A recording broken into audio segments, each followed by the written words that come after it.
ನಮಸ್ಕಾರ ಸ್ನೇಹಿತರೆ, ನಾನು ಇವತ್ತಿನ ವಿಡಿಯೋದಲ್ಲಿ ಕರ್ನಾಟಕ ರಾಜ್ಯ ಪೊಲೀಸ್ ಇಲಾಖೆಯು ಏನಪ್ಪ ಅಂದರೆ ನೋಟಿಫಿಕೇಶನ್ ಮಾಡಿದೆ 5/6/2026 ಏನಪ್ಪ ಅನ್ನೋದಾದರೆ ನೋಟಿಫಿಕೇಶನ್ ಹೊರಡಿಸಿದೆ. ಏನಪ್ಪ ಅಂದರೆ RPC ಆಗಿರ್ಬೋದು ಮತ್ತು ಕಲ್ಯಾಣ ಕರ್ನಾಟಕಕ್ಕೆ ಸಂಬಂಧಪಟ್ಟಿರ್ತಕ್ಕಂಥ ನೋಟಿಫಿಕೇಶನ್ ಹೊರಡಿಸಿದೆ. ಇದಕ್ಕೆ ಸಂಬಂಧಪಟ್ಟಿರ್ತಕ್ಕಂಥದ್ದು ಕರ್ನಾಟಕ ರಾಜ್ಯ ಪೊಲೀಸ್ ಇಲಾಖೆಯಲ್ಲೂ ಮಿಕ್ಕುಳಿದ ವೃಂದದಲ್ಲಿ ಅಂದರೆ ನನ್ನ ಕಲ್ಯಾಣ ಕರ್ನಾಟಕ ಉಳಿದ 24 ಜಿಲ್ಲೆಗಳು ಅಂತವಲ್ಲ, ಅಲ್ಲಿ ಖಾಲಿ ಇರತಕ್ಕಂಥ ಪೊಲೀಸ್ ಕಾನ್ಸ್ಟೇಬಲ್ಗೆ ಸಿವಿಲ್ 3390 ಹುದ್ದೆಗಳ ನೇರ ನೇಮಕಾತಿ ಕುರಿತು ಬಗ್ಗೆ ಏನು ಮಾಡಿದ್ದಾರೆ ಅವರು ಮಾಹಿತಿಯನ್ನು ಕೂಡ ಕೊಟ್ಟಿದ್ದಾರೆ ಅಂತ ಹೇಳ್ಬೋದು.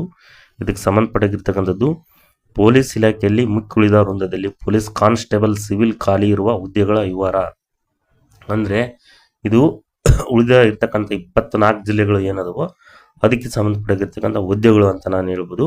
ಇಲ್ಲಿ ನೋಡ್ಬೋದು ಇರ್ತಕ್ಕಂಥದ್ದು ಖಾಲಿ ಅಂದರೆ ಹುದ್ದೆಗಳ ವಿವರ ಅನ್ನೋದಾದರೆ ಪೊಲೀಸ್ ಕಾನ್ಸ್ಟೇಬಲ್ ಸಂಬಂಧಪಟ್ಟಿರ್ತಕ್ಕಂಥದ್ದು ಸಿವಿಲ್ ಹುದ್ದೆಗಳು ನೋಡ್ಬೋದು. ವೇತನ ಶ್ರೇಣಿ 37,500ರಿಂದ 76,100 ರೂಪಾಯಿವರೆಗಿನ ಅವ್ರು ಏನು ಮಾಡ್ತಾರೆ ಗ್ರೇಡ್ವರೆಗೂ ಕೂಡ ಸ್ಯಾಲ್ರಿ ಕೊಡ್ತಾರೆ ಅಂತ ಹೇಳ್ಬೋದು ಈ ಹುದ್ದೆಗೆ. ಇದಕ್ಕೆ ಸಂಬಂಧಪಟ್ಟಾಗಿರ್ತಕ್ಕಂಥದ್ದು ನೇರ ಪುರುಷ ಅಂದರೆ ಡೈರೆಕ್ಟ್ ಆಗಿರ್ತಕ್ಕಂಥ ಪುರುಷರಿಗೆ ಇರ್ತಕ್ಕಂಥದ್ದು ಎಷ್ಟು ಅನ್ನೋದಾದರೆ ಪೋಸ್ಟು 2266 ಹುದ್ದೆಗಳು ಏನದವಪ್ಪ ಅನ್ನೋದಾದರೆ ಹುದ್ದೆಗಳು ಇದೆ ಅಂತ ಹೇಳ್ಬೋದು. ನೆಕ್ಸ್ಟ್ ನೇರ ಮಹಿಳೆಗೆ ಸಂಬಂಧಪಟ್ಟಿರ್ತಕ್ಕಂಥದ್ದು 755 ಹುದ್ದೆಗಳು ಅದೇ ಅಂತ ಹೇಳ್ಬೋದು. ಮತ್ತು ಸೇವಾ ನಿರತರಾಗಿರ್ತಕ್ಕಂಥ ಪುರುಷರಿಗೆ 257 ಹುದ್ದೆಗಳು. ನೆಕ್ಸ್ಟು ಸೇವಾ ನಿರತ ಮಹಿಳೆಯರಿಗೆ 82 ಹುದ್ದೆಗಳು ಮತ್ತು ತೃತೀಯ ಲಿಂಗ ಅಭ್ಯರ್ಥಿಗಳಿಗೆ 35 ಜೊತೆಗೆ ಟೋಟಲ್ ಹುದ್ದೆಗಳ ಸಂಖ್ಯೆ 3395 ಹುದ್ದೆಗಳು ಏನಪ್ಪ ಅಂದರೆ ಈಗ ಖಾಲಿ ಇರ್ತಕ್ಕಂಥ police constable civil police constable ಅಂತ ಕರಿತೀವಲ್ಲ ಇವು ಅಂತ ಹೇಳ್ಬೋದು. ಇದಕ್ಕೆ ಸಂಬಂಧಪಟ್ಟಿರ್ತಕ್ಕಂಥ ಜಿಲ್ಲಾವಾರು ಒಂದು ಏನು ಡೀಟೇಲ್ಸ್ ಇದೆಯೋ ಅದನ್ನು ನಾನು ನೆಕ್ಸ್ಟ್ ವಿಡಿಯೋದಲ್ಲಿ ನಾನು ಅಪ್ಲೋಡ್ ಮಾಡ್ತಾ ಹೋಗ್ತೀನಿ ಅಂತ ಹೇಳ್ಬೋದು.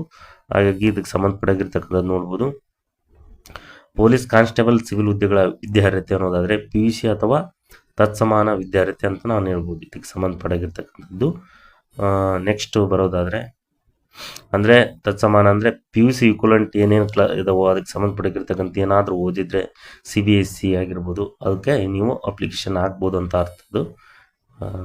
ಮತ್ತು ಬರೋದಾದರೆ ಇದಕ್ಕೆ ವಯೋಮಿತಿ ಸಂಬಂಧಪಟ್ಟಿರ್ತಕ್ಕಂಥದ್ದು ಇಲ್ಲಿ ಏನಪ್ಪ ಅಂದರೆ ಕರ್ನಾಟಕ ಸರ್ಕಾರದ ಆದೇಶ ಸಂಖ್ಯೆ ಏನು ಮಾಡೋದು ಅಂತಂದರೆ ಇಲ್ಲಿ 29/1/2026 ನಡೆದ ನಿರ್ದೇಶಿಸುವಂತೆ ಒಂದು ಬಾರಿಗೆ ಅನ್ವಯವಾಗುತ್ತೆ ಗರಿಷ್ಠ ವಯೋಮಿತಿಯನ್ನು 5 ವರ್ಷಗಳ ಸಡಿಲಿಕೆಯನ್ನು ಮಾಡಲಾಗಿದೆ. ಅಂದರೆ 5 ವರ್ಷ ಏಜ್ ರಿಲ್ಯಾಕ್ಷನ್ ಮಾಡಿದ್ದಾರೆ. ಯಾಕಪ್ಪ ಅಂದರೆ ಸ್ವಲ್ಪ ಲೇಟ್ ಆಗಿರ್ತಕ್ಕಂಥ ನೋಟಿಫಿಕೇಶನ್ನು ಆಗೋದ್ರ ಕಾರಣ ಕೆಲವೊಂದು ಈಗ ಏಜ್ ಆಗೋ ಟೈಮ್ನಲ್ಲಿ ಇವರು ನೋಟಿಫಿಕೇಶನ್ ಕರಲಿಲ್ಲ. ಹಾಗಾಗಿ ಇವ್ರು ಏನು ಮಾಡಿದ್ದಾರೆ ಒನ್ ಟೈಮ್ ಆಗಿರ್ತಕ್ಕಂಥದ್ದು ಏಜ್ ರಿಲ್ಯಾಕ್ಷನ್ ಮಾಡಿ ಅಂದರೆ 5 ಪ್ರತಿಯೊಂದು ಏನು 27 ವರ್ಷ ಲಾಸ್ಟ್ ಡೇಟ್ ಇತ್ತು GMನವ್ರ ಕೆಟಗರಿಗೆ ಎಲ್ಲರೂ 5 ವರ್ಷ ಏನು ಹೆಚ್ಚಿಗೆ ಮಾಡಿಕೊಂಡು ಅವ್ರನ್ನ ಅಪಾಯಿಂಟ್ ಮಾಡೋ ಒಂದು ಏನಪ್ಪ ಅಂದರೆ ಕಾರ್ಯವನ್ನು ಮಾಡ್ತಿದೆ ಅಂತ ಹೇಳ್ಬೋದು.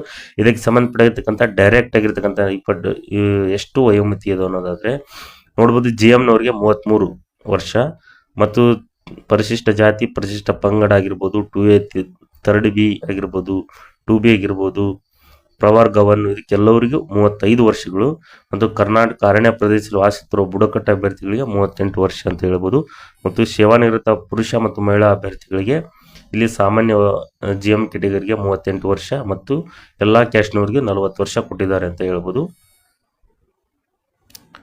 ನೆಕ್ಸ್ಟ್ ಇಲ್ಲಿ ಆನ್ಲೈನ್ ಅರ್ಜಿ ಸಲ್ಲಿಸುವ ವೇಳಾಪಟ್ಟಿ ಅನ್ನೋದಾದರೆ ಆನ್ಲೈನ್ ಮುಖಾಂತರ ಅರ್ಜಿ ಸಲ್ಲಿಸಲು ಪ್ರಾರಂಭ ದಿನಾಂಕ 8/6/2026 ಅಂತ ಹೇಳ್ಬೋದು. ಆನ್ಲೈನ್ ಮುಖಾಂತರ ಅರ್ಜಿ ಸಲ್ಲಿಸಲು ಕೊನೆಯ ದಿನಾಂಕ 3/7/2026 ಅಂತ ಹೇಳ್ಬೋದು. ಶುಲ್ಕವನ್ನು ಪಾವತಿ ಮಾಡಲು ಕೊನೆಯ ದಿನಾಂಕ 4/7/2026. ಇದಕ್ಕೆ ಸಂಬಂಧಪಟ್ಟಿರ್ತಕ್ಕಂಥದ್ದು ನೋಡ್ಬೋದು. ಇದಕ್ಕೆ ಸಾಮಾನ್ಯ ಅಭ್ಯರ್ಥಿ ಇತರೆ ಪ್ರವರ್ಗಗಳು ಅನ್ನೋದಾದರೆ ಇದಕ್ಕೆ ಶುಲ್ಕ 750 ರೂಪಾಯಿ ಕಟ್ಟಬೇಕು. ಪರಿಶಿಷ್ಟ ಜಾತಿ ಪರಿಶಿಷ್ಟ ಪಂಗಡ ಪ್ರವರ್ಗವನ್ನು ಹಾಗೂ ಮಾಜಿ ಸೈನಿಕ ಮತ್ತು ತೃತೀಯ ಲಿಂಗ ಅಭ್ಯರ್ಥಿಗಳಿಗೆ 500 ರೂಪಾಯಿನ ಇವರೇನು ಎಕ್ಸಾಮ್ ಫೀಸ್ ಕಟ್ಟಬೇಕಾಗುತ್ತೆ ಅಂತ ಹೇಳ್ಬೋದು. ಇದು ಪೊಲೀಸ್ ಪರೀಕ್ಷಾ ವಿಧಾನ ಅನ್ನೋದಾದರೆ ಹುದ್ದೆಗಳು ಲಿಖಿತ ಪರೀಕ್ಷಾ ವಿಧಾನ ಅಂದರೆ ಪರೀಕ್ಷೆಯನ್ನು ಆಫ್ಲೈನ್ OMR ಮಾದರಿಯಲ್ಲಿ ಬರೆಯಲಾಗುತ್ತದೆ. ಇದು ಆನ್ಲೈನಲ್ಲಿ ಎಕ್ಸಾಮ್ ಅಲ್ಲ, ಆಫ್ಲೈನಲ್ಲಿ ಬರೀಬೇಕಾಗತ್ತೆ ಅಂತ ಹೇಳ್ಬೋದು. ಇದಕ್ಕೆ ಸಂಬಂಧಪಟ್ಟಿರ್ತಕ್ಕಂಥದ್ದು ನೋಡು ಒಟ್ಟು ಪ್ರಶ್ನೆಗಳು 100 ಇರ್ತವೆ. ಯಾವ್ಯಾವ ವಿಷಯ ಬರ್ತಾವೆ ಅನ್ನೋದಾದರೆ ಸಾಮಾನ್ಯ ಜ್ಞಾನ, ಭೂಗೋಳ ಇತಿಹಾಸ, ಭಾರತದ ಸಂವಿಧಾನ, ರಾಷ್ಟ್ರೀಯ ಸ್ವಾತಂತ್ರ್ಯ ಚಳವಳಿ, ಮಾನಸಿಕ ಸಾಮರ್ಥ್ಯ ಮತ್ತು ನೈತಿಕ ಶಿಕ್ಷಣ ಒಳಗೊಂಡ ಸಾಮಾನ್ಯ ಅಧ್ಯಯನ ಅಂತ ಹೇಳ್ಬೋದು. ಒಟ್ಟು ಎಷ್ಟಪ್ಪ ಅನ್ನೋದಾದರೆ ಅಂಕಗಳು 100 ಮಾರ್ಕ್ಸಿಗೆ ಅಂತ ಹೇಳ್ಬೋದು. 100 ಪ್ರಶ್ನೆಗಳು ಇರ್ತವೆ. ಅವಧಿ ಅನ್ನೋದಾದರೆ 1.5 ಗಂಟೆ 100 ಮಾರ್ಕ್ಸಿಗೆ ಅಂದರೆ 90 ನಿಮಿಷಗಳು ಕೊಡ್ತಾರೆ ಅಂತ ಹೇಳ್ಬೋದು. ಇದಕ್ಕೆ ಸಂಬಂಧಪಟ್ಟಿರ್ತಕ್ಕಂಥದ್ದು ಲಿಖಿತ ಪರೀಕ್ಷೆ ಒಳಪಟ್ಟೆ ನಾನು ಆಗಲೇ ಹೇಳ್ತಾ ಹೋಗಿದ್ದೀನಿ.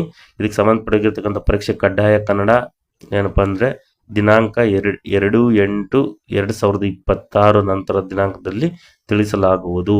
ಸಮಯ 10ರಿಂದ ಇಲ್ಲಿ ಲಿಖಿತ ಪರೀಕ್ಷೆ ಕಡ್ಡಾಯ ಕನ್ನಡ ಅಂದರೆ ಟಿಪ್ಪಣಿ ವಿಯಲ್ಲಿ ತಿಳಿಸಿದ್ರೆ ಕಡ್ಡಾಯ ಕನ್ನಡ ಪರೀಕ್ಷೆ ವಿನಾಯಿತಿ ಪಡೆಯದ ಅಭ್ಯರ್ಥಿಗಳಿಗೆ ಏನು ಪ್ರಥಮವಾಗಿರ್ತಕ್ಕಂಥ ಕನ್ನಡ ಭಾಷೆಯನ್ನು ಏನು SLC ತಗೊಂಡಿಲ್ಲೋ ಅವರಿಗೆ ಕನ್ನಡ ಭಾಷೆಯನ್ನು ಎಕ್ಸಾಮ್ ಪಾಸ್ ಮಾಡಬೇಕಾಗುತ್ತದೆ. ಅದಕ್ಕೆ ಸಂಬಂಧಪಟ್ಟಿರ್ತಕ್ಕಂಥದ್ದು ಅವ್ರ ಸಮಯ ಇನ್ನು ಡೈರೆಕ್ಟ್ ಇದ್ರದ್ದು ಎಕ್ಸಾಮು ಇನ್ನೂ ಅನೌನ್ಸ್ ಮಾಡಿಲ್ಲ. ಅಂದರೆ ಈ 8ನೇ ತಿಂಗಳಾದಮೇಲೆ 2 ಅಥವಾ 8ನೇ ತಿಂಗಳ ಆದ ನಂತರ ಅವರು ಎಕ್ಸಾಮ್ ತಿಳಿಸ್ತಾರಂತೆ, ಎಕ್ಸಾಮಿಂದು ಡೇಟ್ ತಿಳಿಸ್ತಾರೆ ಅಂತ ನಾವು ಹೇಳ್ಬೋದು. ಇದಕ್ಕೆ ಸಂಬಂಧಪಟ್ಟಿರ್ತಕ್ಕಂಥ ಅಪ್ಲಿಕೇಶನ್ ಡೀಟೇಲ್ ಇದೆಲ್ಲ ಏನಪ್ಪ ಅನ್ನೋದಾದರೆ ನೋಡಿ, ದೇಹಾರ್ಢ್ಯತೆ ಪರೀಕ್ಷೆ ಪುರುಷ ಅಭ್ಯರ್ಥಿಗಳಿಗೆ 160 ಸೆಂಟಿಮೀಟರ್, ಕನಿಷ್ಠ 86 ಸೆಂಟಿಮೀಟರ್ ಏನಪ್ಪ ಅಂದರೆ ಎದೆ ಸುತ್ತಳತೆ ಬೇಕು. ಮಾಜಿ ಅಭ್ಯರ್ಥಿಗಳಿಗೆ 5 ಸೆಂಟಿಮೀಟರ್ ಇರ್ತಕ್ಕಂಥದ್ದು ಸಡಿಲಿಕೆ ಇರುತ್ತೆ. ಮಹಿಳಾ ಅಭ್ಯರ್ಥಿಗಳಿಗೆ 157 ಸೆಂಟಿಮೀಟರ್ ಹೈಟ್ ಇರಬೇಕು, 40 kg ಕನಿಷ್ಠ ತೂಕ. ಅರಣ್ಯ ಪ್ರದೇಶದವ್ರಿಗೆ 155 ಸೆಂಟಿಮೀಟರ್ ಹೈಟು ಮತ್ತು ಲೇಡೀಸ್ಗಳಿಗೆ 150 ಸೆಂಟಿಮೀಟ್ರು. ಇದು ನೋಡ್ಬೋದು. ಇದಕ್ಕೆ ಸಂಬಂಧಪಟ್ಟಿರ್ತಕ್ಕಂಥ ಎಲ್ಲ ಡೀಟೇಲ್ಸು ನೋಟಿಫಿಕೇಷನಲ್ಲಿದೆ. ನೀವೆಲ್ಲ ಡೀಟೇಲ್ಸನ್ನು ಓದ್ಕೊಳ್ಳಿ. ಇದಕ್ಕೆ ಸಂಬಂಧಪಟ್ಟಿರ್ತಕ್ಕಂಥ ಏನೇನು ನಿಮ್ಮ ಡಾಕ್ಯುಮೆಂಟ್ ಬೇಕು ಅವನ್ನೆಲ್ಲವೂ ನೀವು ಈಗ ಕಲೆಕ್ಟ್ ಮಾಡಿಕೊಂಡು ಅಪ್ಲಿಕೇಶನ್ ಹಾಕಿ ಅಂತ ಹೇಳ್ತೀನಿ. ನೀವು ಮತ್ತೆ ಈ ನೋಟಿಫಿಕೇಷನಲ್ಲಿ ನೀವು PC ಆದರೆ ಚೆನ್ನಾಗಿ, ಯಾಕಂದರೆ ಇದು ಇಯರ್ ಆಗಿರ್ತಕ್ಕಂಥ ಏಜ್ ರಿಲ್ಯಾಕ್ಷನ್ ಕೊಟ್ಟಿದ್ದಾರೆ. ಸೊ ಏಜ್ ಆದವರು ಕೂಡ ಇದನ್ನ ಪ್ರಯತ್ನ ಮಾಡಿ ನೀವು ಪಾಸ್ ಮಾಡ್ಕೋಬೋದು ಅಂತ ಹೇಳಿ, ಜೊತೆಗೆ ನಾನು ಮುಂದಿನ ತರಗತಿಯಲ್ಲಿ HKಗೆ ಸಂಬಂಧಪಟ್ಟಿರ್ತಕ್ಕಂಥ ಇನ್ನೂ ಒಂದು ನೋಟಿಫಿಕೇಶನ್ ಬಗ್ಗೆ ಹೇಳ್ತಾ ಮತ್ತು ಇದಕ್ಕೆ ಸಂಬಂಧಪಟ್ಟಿರ್ತಕ್ಕಂಥ ಸಬ್ಜೆಕ್ಟ್ ವೈಸ್ ಕ್ಲಾಸಸ್ ಇದ್ದರೆ ಮಾಡ್ತೀನಿ ಅಂತ ಹೇಳಿ ನಾನೇನು ಮಾಡ್ತೀನಪ್ಪ ಅನ್ನೋದಾದರೆ ಈ ತರಗತಿಯನ್ನು ಮುಗಿಸ್ತಿದ್ದೀನಿ. ಎಲ್ಲರಿಗೂ ಧನ್ಯವಾದಗಳು.